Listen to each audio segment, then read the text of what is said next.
All right, here we go. Big Daddy Shit, day 1077. Park. So yesterday, I had that day where I had to go to Mexico, help out with some technical issues, and everything's squared away. And then so on the way to Mexico, I was able to visit my friend Janelle, who's a respiratory, not a therapist. It's like, gosh, what does she do? How's it going? So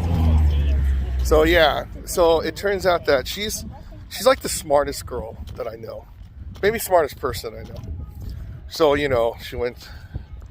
she worked after graduating college. She worked for all these like NASA space shuttle launches and whatever. But I don't know. But her role in the thing was like the whole breathing stuff. So I don't know if you remember. Like Reggie's gonna love this. So her group was part of the people that did the whole putting like 7 masks and test out how much it restricts the carbon dioxide and all that stuff. I mean, just the way she explained it. Yeah, I really didn't care what she was saying. It just sounded so smart. And I was like, so impressed. But I remember seeing those things on YouTube and stuff. So it's on there. And she's the one that researched it. And she said that it doesn't restrict your CO2. And then so, luckily, I told her my thing about the whole sleep study and stuff, how my appointment's in January. And then, no, it's not January. It's February now. The colonoscopy's in January. So I told her, I need a mask. I wish, you had a mask. She says, I do. She had 2. Like 2 of them that I could try. I'm like, oh my God, can I come down? I go to Mexico. Okay. So what happened is, I went there, and then she had it outside. I get it. So then we got it. We're just talking from a distance. And then, the whole thing is, for her, she's a big stat person. So it's like, you guys know that I'm not a big masking guy, right? But I was going to give her my mask anyway, just to find out how much she's going to rip this mask. Like Reggie. I was giving you a hard time, man. But what happened is, she said, oh yeah, cool thing, yeah, I could wear it over my N95 mask. And then that's when we started talking about the things. And then so, it was like the stuff that she was telling me was fascinating. But, it's one of those ones where when you read stuff on the news and then read stuff from or talk to people that who that aren't in the industry or even doctors, and then they tell you, what people are saying.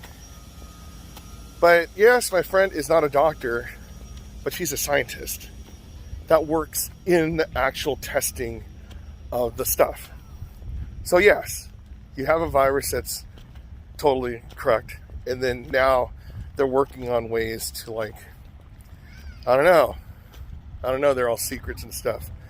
But whatever they're working on, the whole mass and the whole spreading thing, and they're the ones that test how far it spreads in the air, all that kind of stuff. And it was amazing. I told her, hey, we should do a live stream, And she says, no, we got the stuff on YouTube already. Come on, just you and me, right? But I thought it'd be pretty interesting. And then so, when I crossed the border, no problem, right? I mean, she lives on the way to San Diego. And then so, I realized maybe I should move down there. Those houses are so nice over there. But, yeah, they're pretty expensive nice too. But it made me look at different areas. But when I went to Mexico, so I realized Mexico is kind of like Orange County on steroids. Okay? Now, what I mean by this. Okay, there's a lot of people that are big on, you know, the mask thing, and I get it. And thing is, my friend never leaves her house. Her son is a big germaphobe and freaked out when I was going to come, right? But then it's like, you know, she told him, yeah, you know, when I go to the store, I mean, yeah, sometimes I'll hang out with some of my friends, but usually it's I'm at home, and then like after the park, I'm, you know, far away from people. And, you know, but I'm not going to like actual parties where people are careless, you know, or you have the risk that somebody is like dangerous. I mean, like, you know, like some people, they just want to go to a party, but even if they're sick, they're still going to go. So I'm not that guy. But, so we went, and we actually went out to eat. And so when you go on the street over in Mexico, everybody's masked, everybody's distanced, and it's the people that work at the different places, they're really strict on this stuff. And then so I know some of you guys are going to freak out on this one, but I went to eat Brazilian barbecue, right? So I figured, you know, go to a nicer restaurant and see how it goes, whatever. And then so we went, and then it's pretty amazing, right? So when you go get the salad, there's a rope with the line with their feet on it, and then you have to point to your food so the server can put the salad and stuff on your plate. And then, you know, when the people come by with the meats and stuff, they're masked, and then they you know, get the filet mignon, or, you know, so if you guys ever went Brazilian barbecue, you guys know what I'm talking about. So, you know, it was the reason why I said it's like Orange County on steroids is people will eat in the thing, but the tables are really spaced apart. You know, you know, all the doors are open, you know, and it wasn't too bad, really. It really wasn't.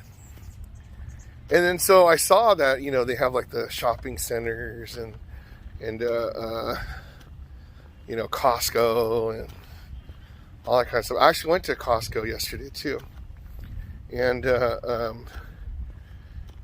line outside was really long, but even if you're in the same party, they make you 6 feet apart. So we couldn't even just sit there and talk to each other in line. And when we went inside, you wouldn't know that there's not many people because it was so spread out. And then so I was like, oh, okay. So what I enjoy was watching how Mexico's, they look like they're doing it right, you know? And then so most of my friends that live in Mexico, they don't know people that got COVID because A, they're not reporting it, or B, I don't think I've seen one person without a mask on the street. I really didn't. And even though, you know, me and my friend made that one video for we're talking about the thing, the whole time in the car, both of us masked, walking around everywhere, masked, you know? It's like, so, okay. It's like the culture of Mexico. They're really precautious and clean about everything. And that's what I liked. So what I didn't like was driving home. So I have this thing called Sentry, right? Or the global entry card. So it's like your fast pass to cross the border. You know, like they pre-screen you, all that kind of stuff, right? But usually to cross the border takes about 30 minutes max. One time I got past in like 5 minutes. And then so any of you people that cross the border, you guys know it's like phenomenal to get that. But this one took me 3 hours, and I was pissed. Actually, I wasn't really pissed. It was just so bad that you only can find humor in it. You're like, ah, man. But the thing is, it felt like an adventure, and it felt like a quick getaway. You know, what are you going to do today? Oh, turn on my computer and walk in the park. Oh, what are you going to do today? Go to Mexico, wondering what happens when you come back, right? Hold on. All right, I had to take that call from United Kingdom. So, you know, it's just a thing where when it's like that book, that choose your own adventure thing, you know? You gotta just, I mean, you know, life's a gamble in itself. I'm not gonna say, oh, it's not like gambling, but yeah, it is. But you just gotta just choose on how you just want to live it, you know? So we already made the decision, you know, me and my mom's like, okay, I'm not gonna go. So I gotta eat the $60 ticket. But I think about it, it's like $60 for a round trip ticket from LA to Dallas. Oh my gosh, that's like nothing.